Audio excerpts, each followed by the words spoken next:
오늘 이 시간에는 하이델베르크 요리문답 그 102번째 시간으로 아무 다른 것으로도 맹세하지 말고 라는 제목을 가지고 본문 말씀인 야고보서 5장 12절 말씀을 통해서 하나님께서 저와 여러분에게 주시는 말씀 함께 나누도록 하겠습니다. 우리는 하이델베르크 요리문답을 통해서 10계명에 대해서 하나하나 묵상하고 있는 중입니다. 제3계명 하나님의 이름을 망령되이 일컫지 말라는 그 부분에 대해서 묵상하면서 특별히 맹세하는 부분에 대해서 우리가 계속해서 심층 분석을 하고 있는 중이었습니다. 지난 시간에 살펴본 101문에서는 그러나 우리가 하나님의 이름으로 경건하게 맹세한다면 괜찮지 않습니까? 이런 질문을 하였고 그것에 대한 대답을 그렇습니다. 하나님의 영광과 이웃의 유익을 위하여 진리와 신뢰를 보존하고 증진시키려는 목적으로 맹세가 필요하거나 정부가 그것을 요구할 때에 그렇습니다. 이러한 맹세는 하나님의 말씀에 근거하여야 하며 신구약 성경에서 하나님의 백성들이 적합하게 사용하였습니다 라고 대답하고 있는 것입니다. 이 질문이 여기에 들어간 배경에 대해서 설명을 드렸죠. 바로 제세례파가 맹세를 절대로 하면 안 된다고 문자적으로 율법주의적으로 그렇게 주장하였기 때문에 그렇지 않다는 반박하는 의미에서 이 질문들이 이루어졌음을 보게 되는 것입니다. 반면에 오늘 질문한 102문은 이렇습니다.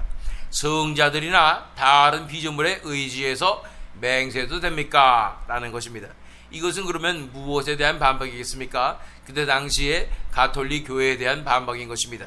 그래서 성자들에게 맹세를 하고 또는 다른 피조물에 의지해서 맹세하려고 했던 모습이었기 때문인 것입니다. 그것에 대해서 하이델베르크 요리문답은 이렇게 대답하고 있습니다. 안 됩니다. 올바른 맹세는 나의 진실성을 보증하고 만일 거짓으로 맹세한다면 내게 벌을 내리시도록 나의 마음을 아시는 유일한 분인 하나님을 부르는 것을 의미합니다. 어떠한 피조물도 그러한 영예를 받을 수 없습니다 라고 설명하고 있는 것입니다. 성자들이나 다른 피조물에 의지해서 맹세하는 것은 절대 안 된다는 것입니다. 가톨릭교에서 얘기했던 행해지고 있었던 이런 맹세는 이런 서원은 절대 안 된다고 말씀하고 있는 것입니다. 그것에 대해서 우리가 하나하나 살펴보게 된다면 성자들이나 다른 피조물에 의지해서 맹세도 됩니까? 안 됩니다. 올바른 맹세는 나의 진실성을 보증하고 만일 거짓으로 맹세한다면 내게 벌을 내리시도록. 그래서 이 맹세한다는 의미는 뭐냐면 하나님 앞에 내가 정말로 이것을 하나님께서 나의 증인이 되어 주십시오. 내가 정말 거짓말을 한다면 거짓으로 맹세한다면 나에게 벌을 내려 주십시오 라고 하나님 앞에 맡겨드리는 것이고 하나님 앞에 온전히 나오는 것을 얘기하는 것입니다. 우리 레위기 19장 12절 말씀 읽어보면 나의 이름으로 거짓 맹세를 하여 너희 하나님의 이름을 더럽혀서는 안 된다. 나는 주다. 어떻게 우리가 거짓 맹세를 하지 않을 수가 있고 또 맹세를 하고서는 그 맹세를 지킬 수가 있겠습니까? 알아야 될 것은 우리는 너무나 연약한 존재이기 때문에 이러할 능력이 없습니다. 우리는 늘 배신하고 아침에 다르고 저녁에 다른 존재들입니다.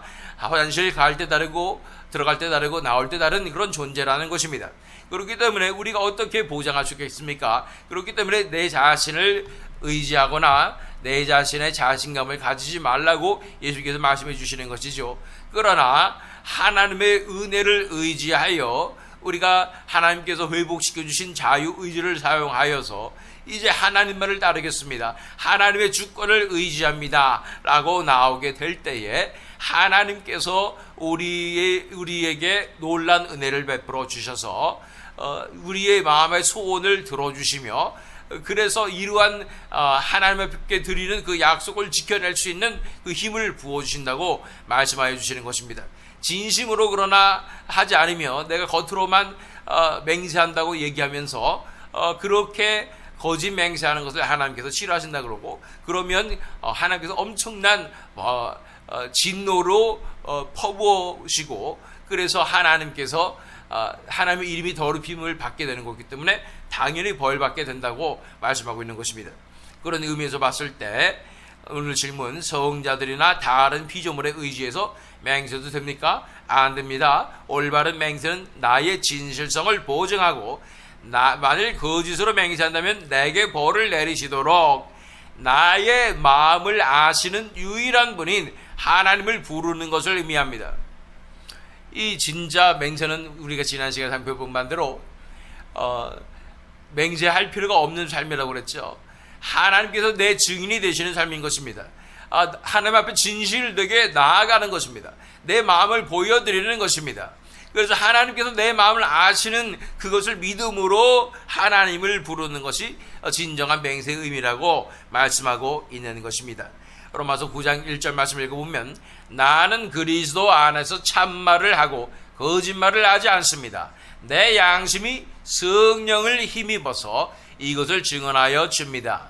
그래서 진정으로 내가 진심으로 말한다고 말하고 있는 것입니다. 왜 이런 현상이 굳이 이런 표현을 했어야 될까요?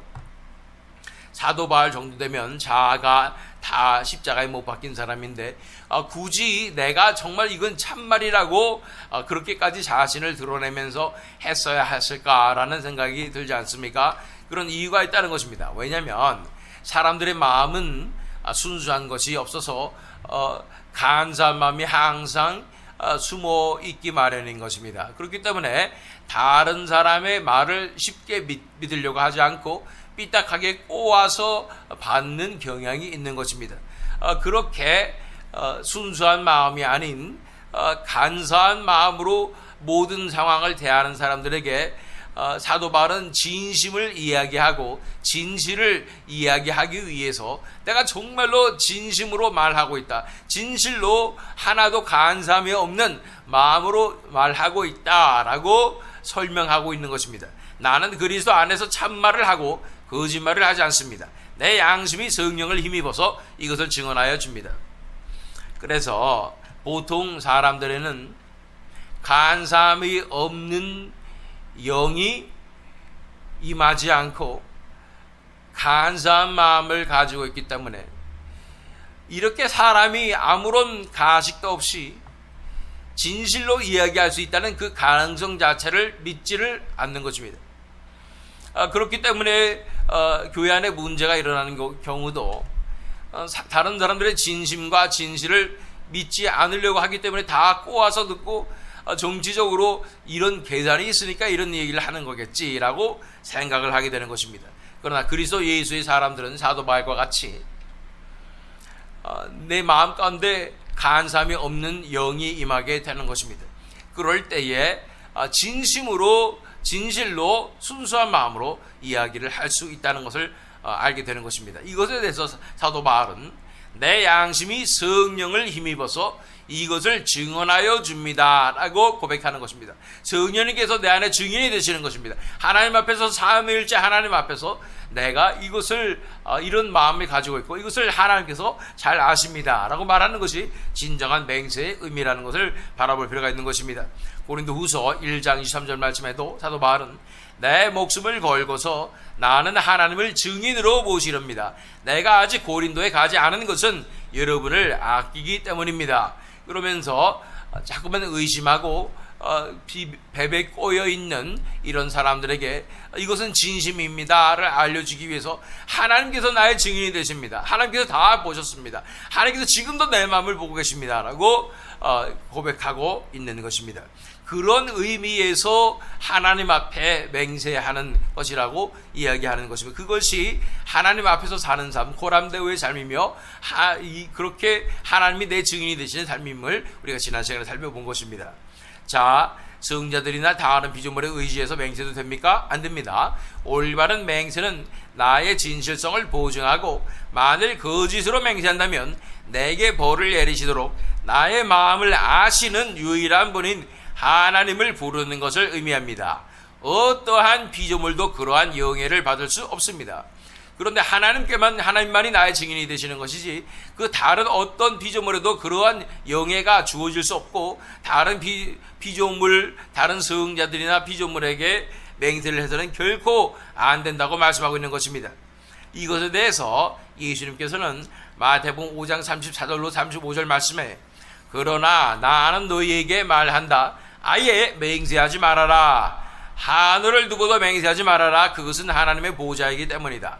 땅을 두고도 맹세하지 말아라. 그것은 하나님께서 발을 놓으시는 발판이기 때문이다.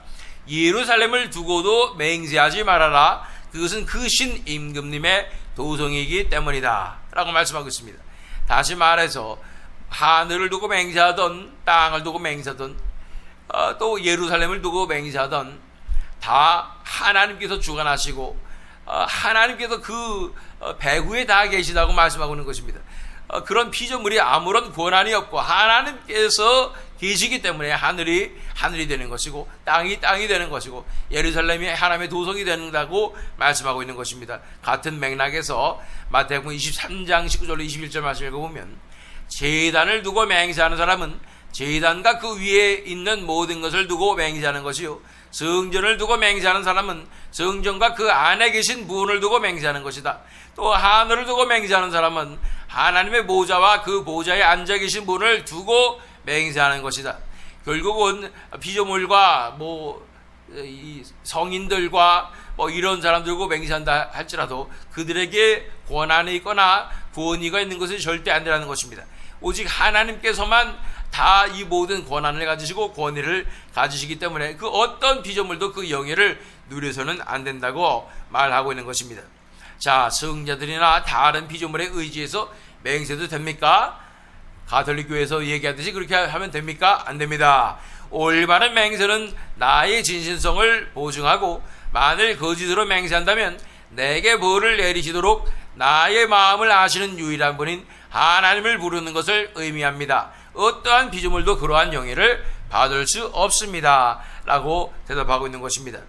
이것에 대해서 더 자세히 살펴보기 위해서 본문 말씀인 야고보서 5장 12절 말씀 읽어보면 내 형제들아 무엇보다도 맹세하지 말지니 하늘로나 땅으로나 아무 다른 것으로도 맹세하지 말고 오직 너희가 그렇다고 생각하는 것은 그렇다 하고 아니라고 생각하는 것은 아니라 하여 정죄받음을 면하라 말씀하고 있는 것입니다.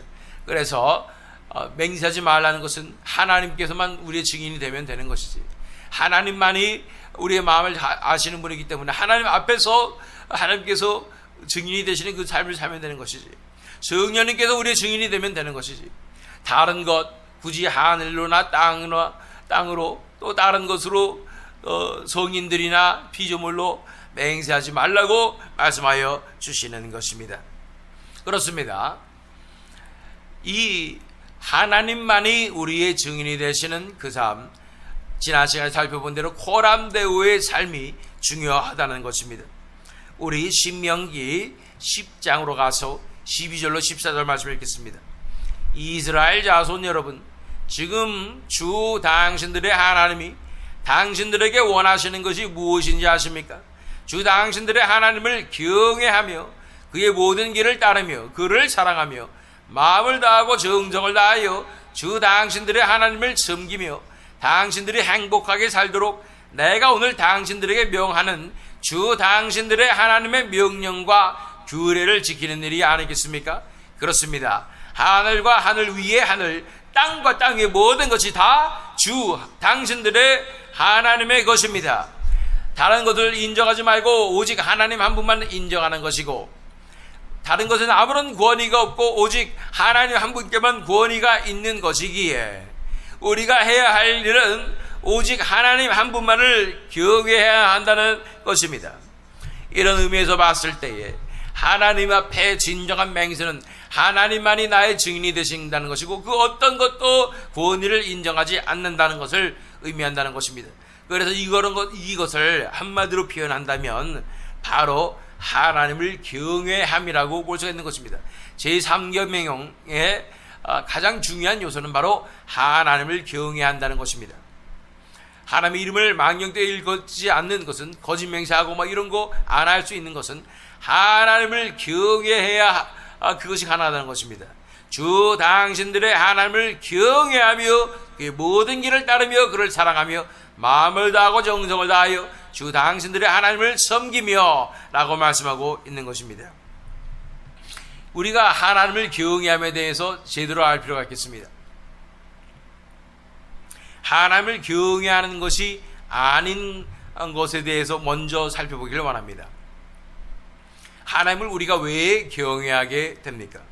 어떤 분들은 하나님께서 벌 주시는 분이기 때문에 하나님을 경외하고 하나님을 두려워해야 합니다 라고 말하는 분이 있습니다.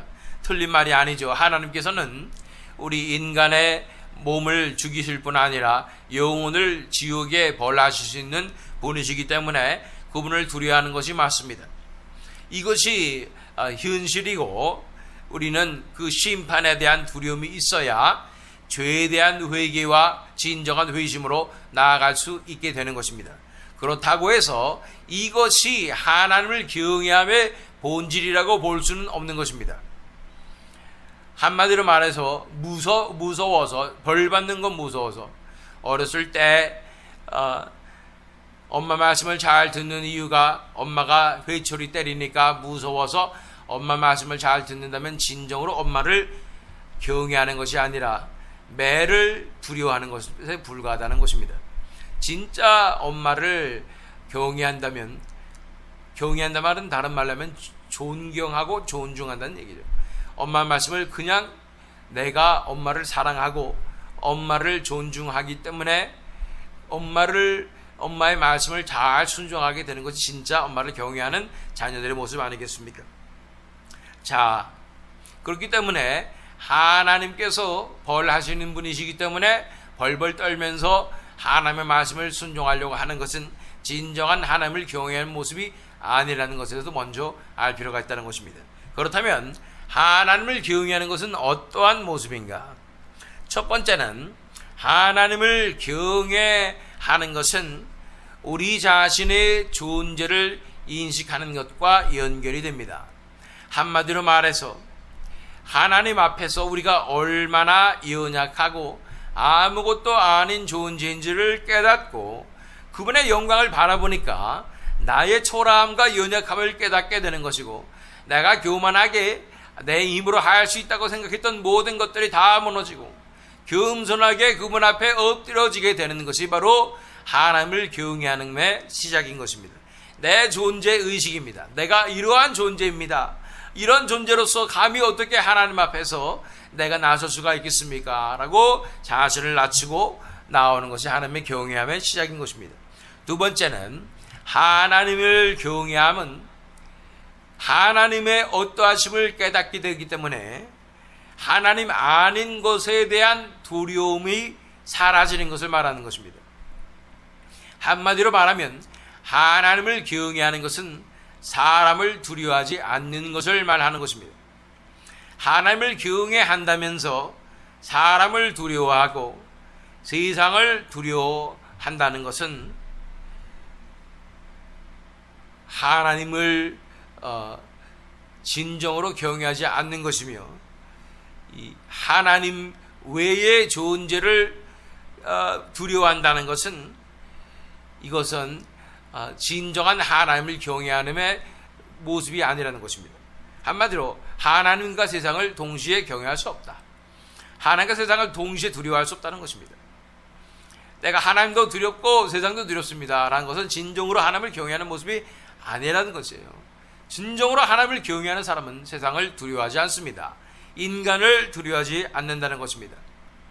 그래서 인간을 존중하고 존경하고 인간에게 벌벌 떨며 그가 가진 권위를 벌벌 떨며 그 권위에 내가 자신감을 잃고 이렇게 복종하게 된다는 것이 아니라 하나님 한 분만을 경외하기 때문에 하나님께서 세우신 그 권위를 인정해 드리고 하나님을 경외하는 마음으로 정부의 방침과 위정자들을 위해서 기도하며 그들에게 순종하게 된다는 거 말씀하고 있는 것입니다.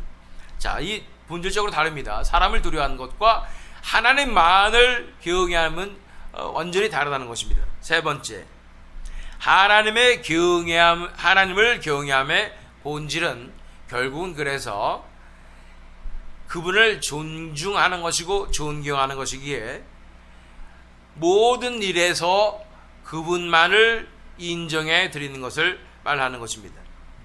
다시 말해서 하나님의 하나님 되심을 인정해 드리고 그분의 위대하심 때문에 두렵고 떨림으로 그분을 대하며 그분의 의견과 그분의 뜻을 존중해드리며 살아가는 것이 바로 하나님을 경외함의 모습이라는 것입니다. 다시 말씀드려서 하나님을 경외함은 모든 일에 그분을 인정하는 것을 말하는 것입니다. 이것에 대해서 잠언 3장 5절로 6절 말씀을 읽겠습니다. 너의 마음을 다하여 주님을 의뢰하고 너의 명철을 의지하지 말아라. 네가 하는 모든 일에서 주님을 인정하여라. 그러면 주님께서 네가 가는 길을 곧게 하실 것이다. 개역개정에는 범사에 주님을 인정하라. 그분을 인정하는 것입니다. 이런 의미에서 고람대와 이 하나님을 경외함은 연결이 되죠. 그분을 인정하며 그분을 인식하며 그분을 존중해드리는 이 삶은, 그분의 주권을 인정하는 그 삶은 결국은 그분 앞에서 살아가는 삶이라는 것입니다. 그분을 인식하는 삶이라는 것이죠. 내 삶의 모든 발자취에 그분의 숨결이 느껴져야 하는 것입니다. 우리 인생 가운데, 우리 인생의 발자취에 하나님의 향취가, 예수 그리스도의 향취가 느껴집니까? 우리 인생에 살던 그 삶 가운데, 여러분의 어제 삶 가운데 그분의 향기가, 그 자취가 남았습니까? 내가 내린 모든 결정들 가운데 그분의 뜻이 이루어지고 있습니까? 그분의 흔적이 발견되고 있습니까? 이것이 바로 하나님을 인정하는 삶, 하나님을 경외하는 삶을 사는 사람들의 특징인 것입니다. 내 삶의 발자취에 하나님의 흔적이 남는다는 것입니다. 하나님의 결정과 하나님의 주권이 인정된다는 것입니다. 호람대우와 하나님을 경외함이 이렇게 하나님을 인정하는 삶으로 연결되고 있는 것입니다. 이것이 바로 하나님이 내 증인이 되시는 삶이며, 그래서 하나님께서 나의 마음을 보시고 내 증인이 되시는 그 삶으로 나아가는 삶이라는 것입니다. 오늘 하루의 삶 가운데 우리가 어떻게 살아야 되겠습니까? 오늘 하루도 그분을 인정해 드립시다. 진정한 경외함으로 그분의 주권을 인정해 드리며 겸손한 마음으로 은혜를 구하며 내 삶의 현실이나 사람들이나 인간들이나 세상의 평판을 두려워하지 않으며 그분께, 하나님 앞에, 예수님께 하나하나 다 여쭤보면서 그분의 의견을 물으며 한 걸음씩, 한 번에 한 걸음씩 나아갑시다. 우리가 그분을 인정해 드릴 때 그분께서도 우리를 인정해 주시는 것입니다. 천국문 앞에 이르렀을 때 우리를 안다고 하실 것입니다. 우리를 착하고 충성된 종이라고 칭찬하실 것입니다. 우리가 하나님의 사람이었음을 드러내게 되실 것입니다. 오늘 하루도 그분을 인정함으로 그분 앞에 인정받으시는 저와 여러분 되시기를, 또 이 새믿음 장로교 되기를 예수 그리스도 이름으로 축원합니다.